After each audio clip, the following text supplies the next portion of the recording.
Okay, welcome everybody. Delighted to be joined by Team Europe, the winners of the 2023 Ryder Cup. Luke, if I could just start with you, please. Some fantastic scenes out there. Just give us your reflections on today. Yeah, it was all right.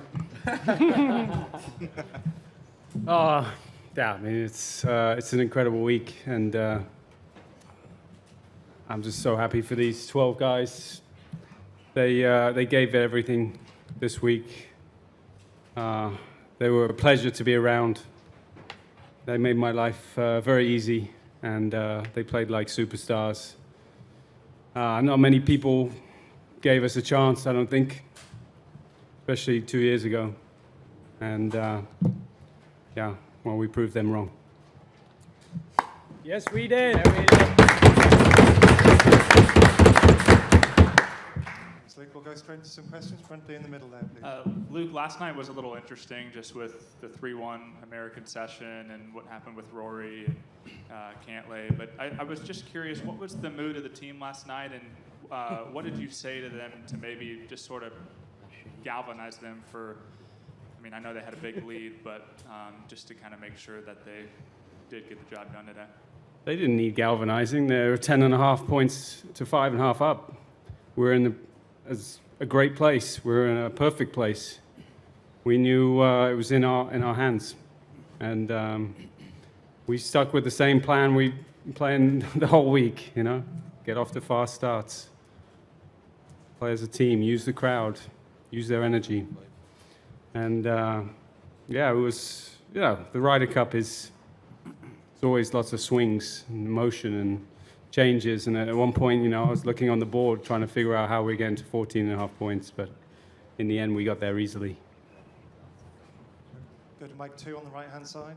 Rory said earlier this week that the older you get, the more meaningful these become. Seems like the more emotional they become as well. Why do you think that is?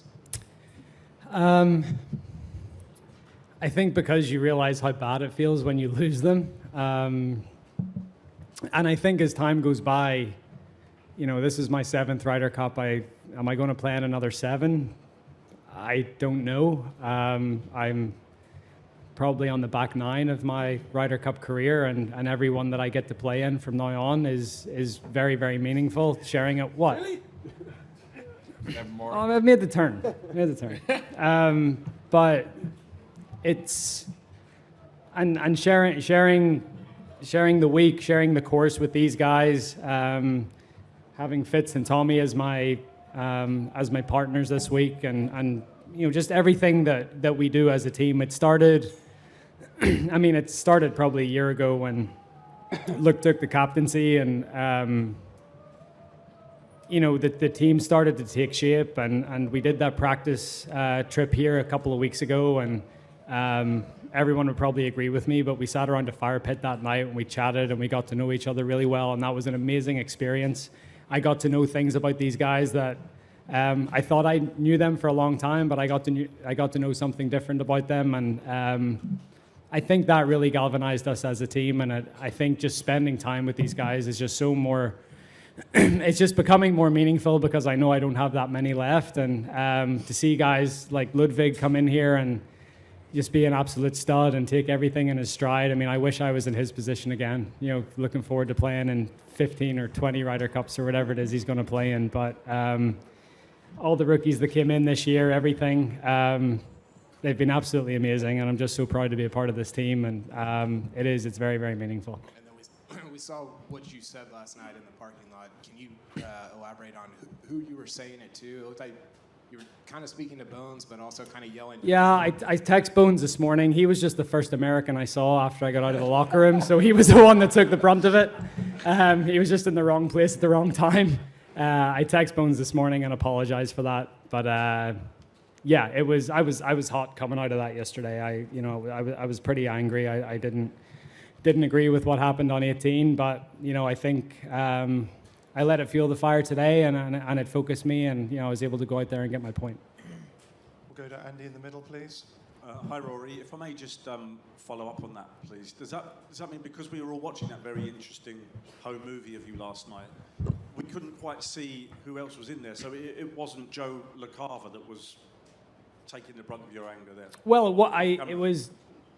it was directed at Joe, but said at Bones, I guess, was how it. Joe wasn't there though. Joe wasn't there though. No. Right, I see. You still seem quite pumped about it when you finished your round today on 17. You're still saying that what happened last night was disgraceful, and you still seem quite animated by it. So I just wonder if you could just expand a bit on that. And also, most importantly, are you annoyed that Shane bundled you into a car, or quite relieved? I'm relieved, very relieved. And then he Go on, Shane. I was going to say, then he took me down to the cold plunge in the hotel and let me cool off there for a few minutes too. But yeah, very relieved. Yeah, I just look.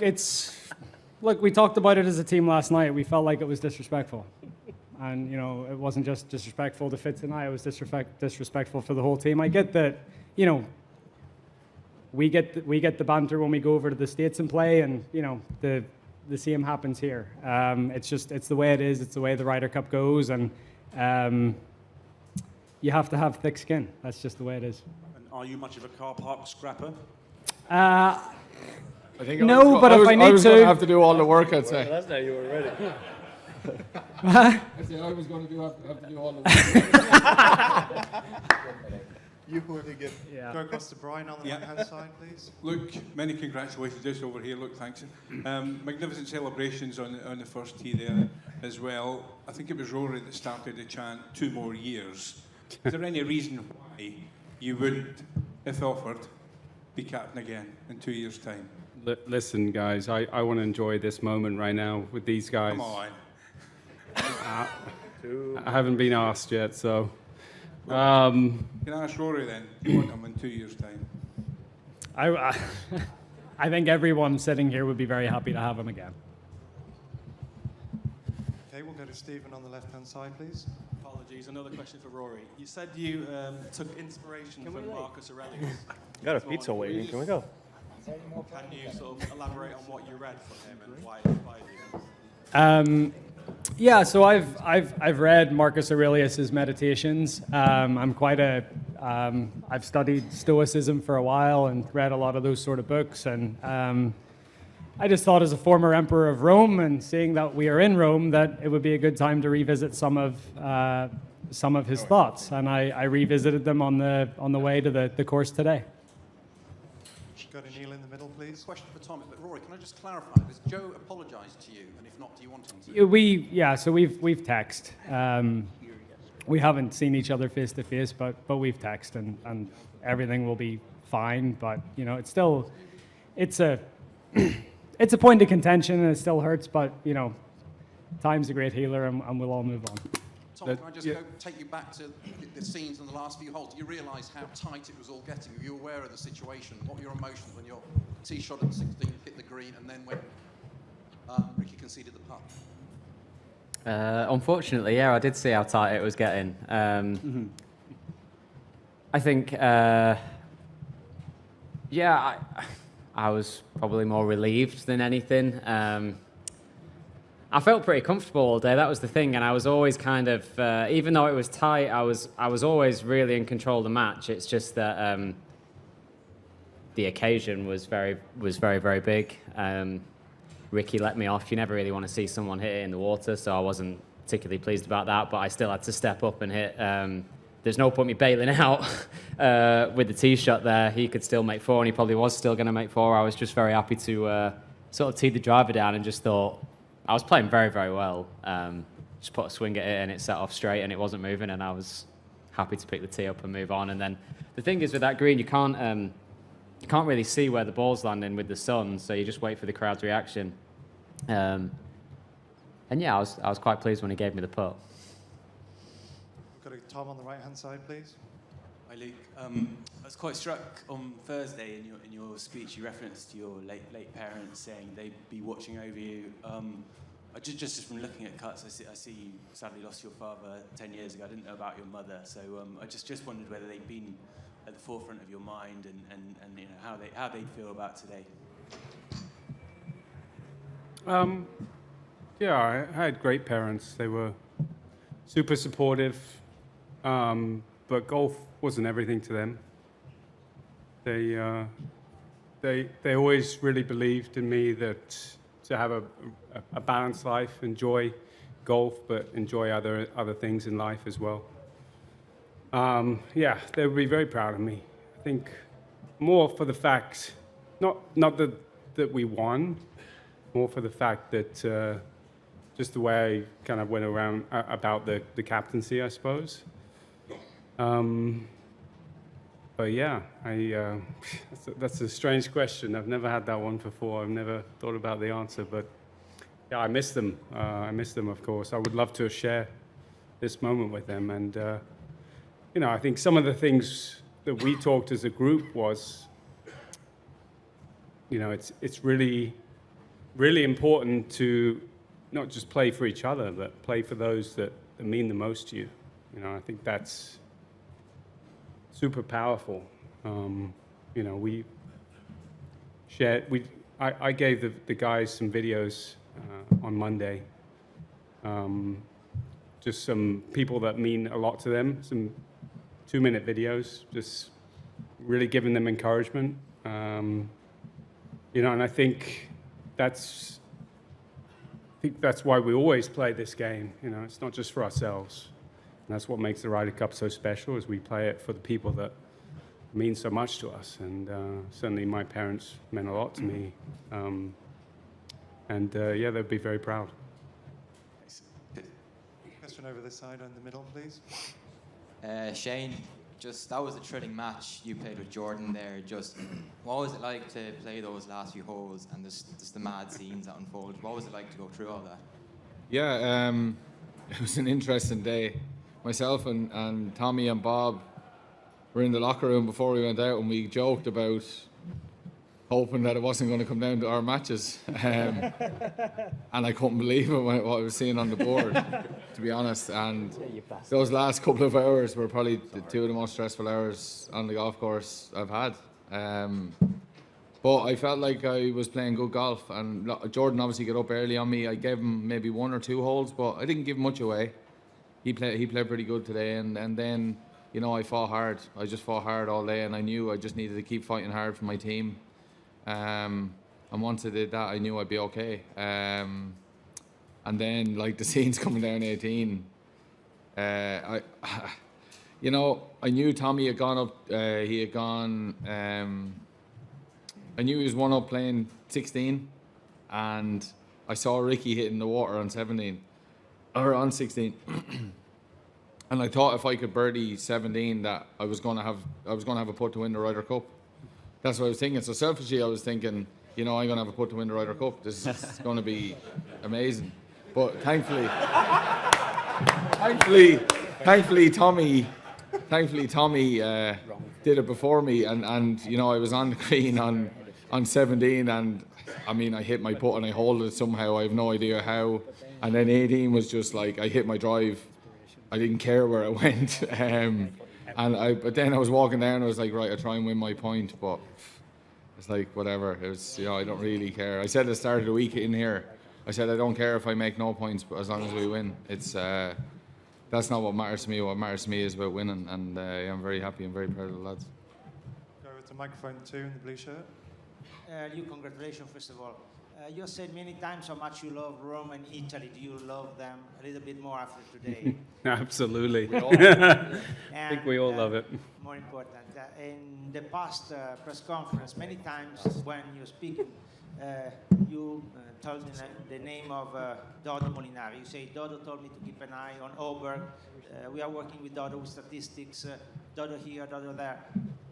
How much his work has been important to you, and which are the parts of his analytics that you use more? Well, of course, Dodo's extremely important. And I think the game of golf has really become dominated with statistics, but you know, all my vice captains were immense. I mean, literally got so much from Thomas, my past captain. He's been there before. He's winning captain. Jose Maria was extremely inspirational. You know, he doesn't speak much, Jose, but when he does, we all listen. And there's a deathly silence in the room, in our team room, when he speaks, and it was amazing. Nicholas Colsaerts, I mean, he has the biggest heart I know, and this Ryder Cup means so much to him. Francesco as well. I mean, every single one of them meant so much to me and were a big help. But obviously, Dodo I probably spent a little bit more time with just because the statistics, because of trying to figure out ways to tell my guys why they were going to win. Give them the confidence that when they stepped on that tee on Friday that they expected to win. And these are the reasons. And this is why you play. And this is why we're going to be successful by the end of this week. And obviously Dodo was a big part of that. There we go, this side on that microphone. Sort of a follow-up on that, but more directed at you guys, the players. How much self-confidence does it give you to have a strategic game plan set up for you? It felt the whole week you were always very certain about the pairings and about the way you were going to head into the game, especially on those first holes.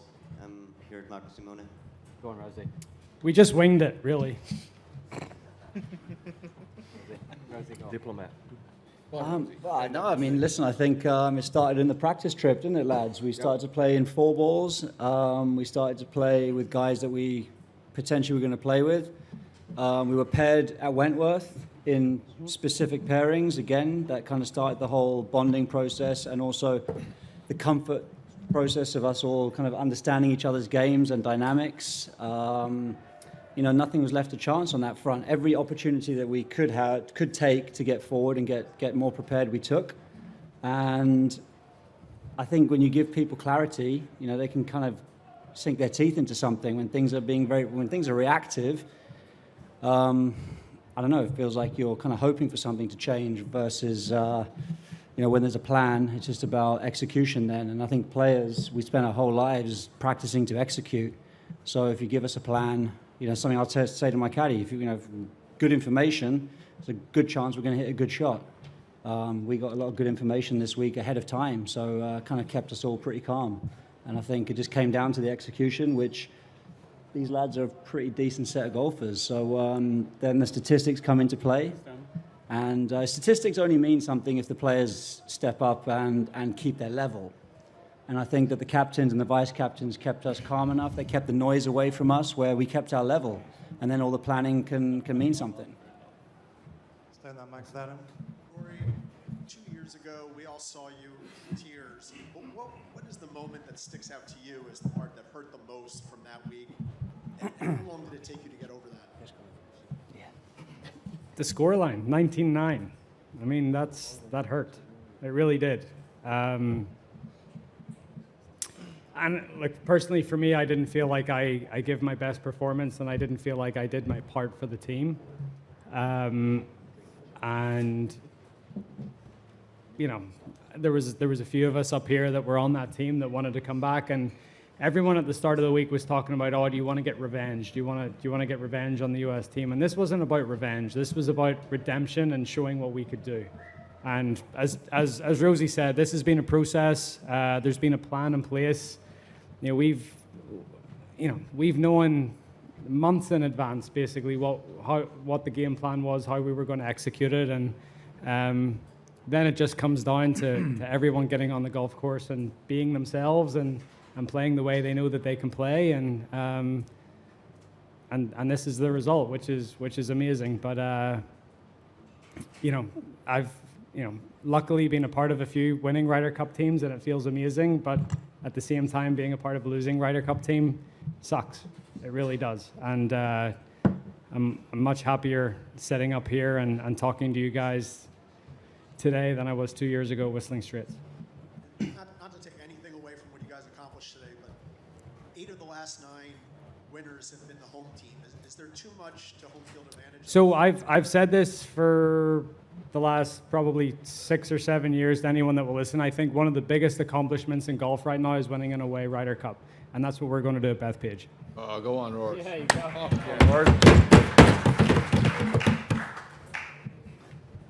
Kevin on the right-hand side. Yeah, Justin and Rory, I have one for you. You've each played in a bunch of Ryder Cups. You never know, as you just said, Rory, like when the last one might be. Americans are united by borders, by a flag, by a language. You guys are not. What unites the European Ryder Cup team? What does it mean to be a European Ryder Cup? Well, I was just thinking there actually before you asked that question, like, you know, we're united by a culture. We're united by a generation of players that have come before us. And this is our time. You know, Luke's been very clear on that message. This is our time to shine, but it's our time to shine not because this is our stage. We are just taking care of it because of the amazing role models that we have before us that have shown us how to do it. You know, I feel there's a really strong culture in the European team. A good pairing in the European team doesn't mean playing with your best mate. You know, it means about representing something bigger than yourself. And I feel like that's, for me, what being a European Ryder Cup player is all about. Or any follow-up? Yeah,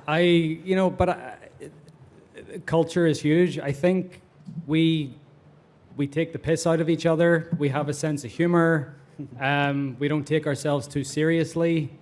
And I think that's a big part of it too. We feel like we can be ourselves. I can tell Tyrrell to do whatever, and I can, whatever it may be. I'm just trying to look at people around me.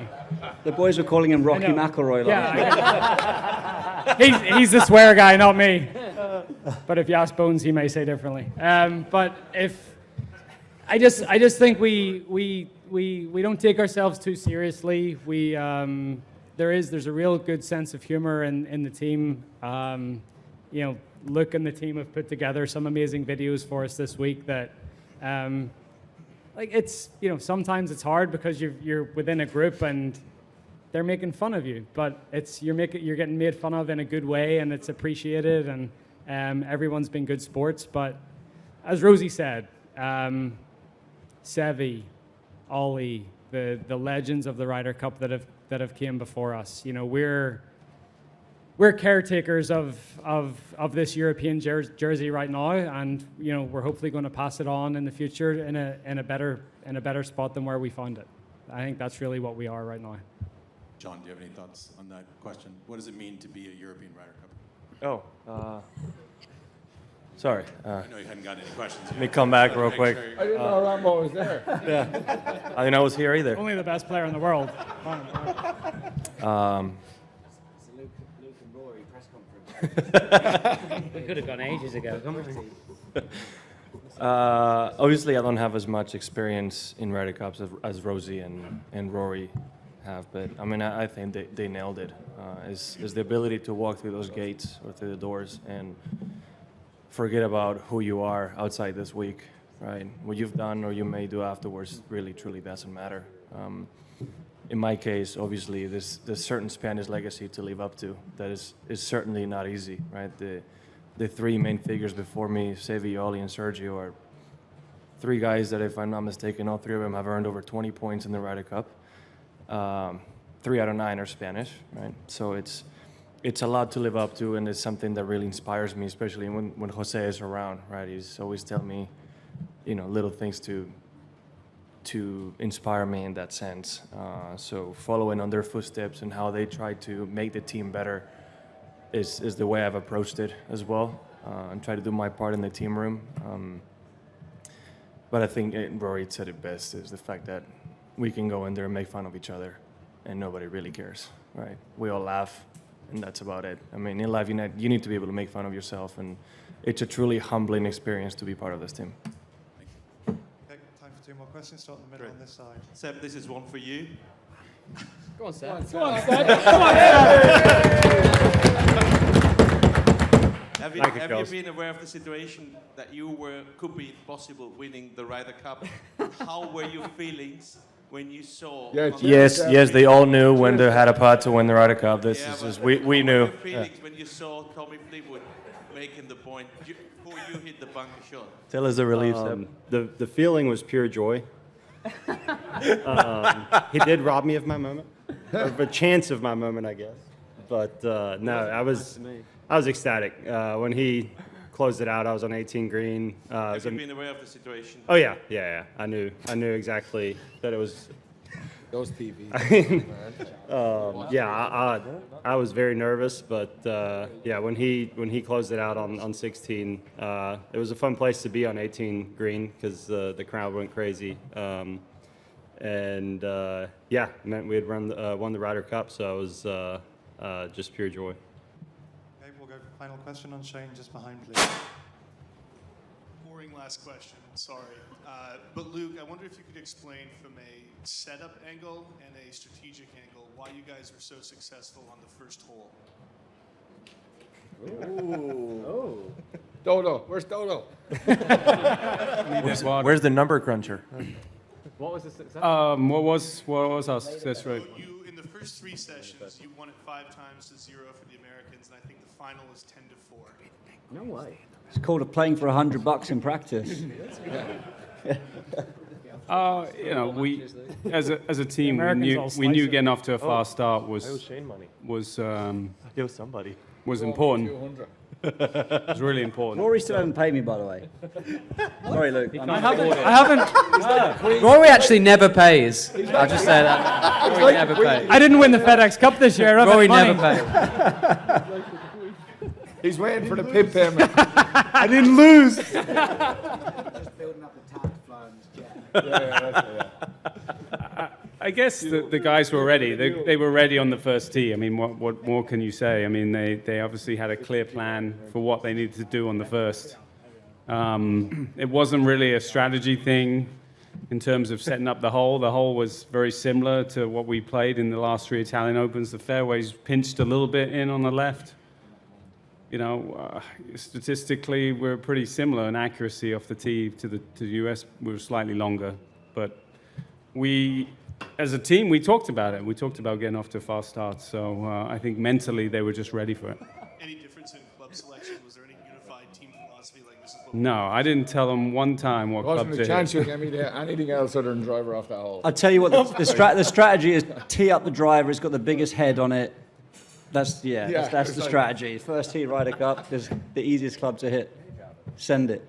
Thank you. Okay, thanks, guys. We'll let you go and celebrate. Congratulations. Thank you. Good job, Rory. Attaboys.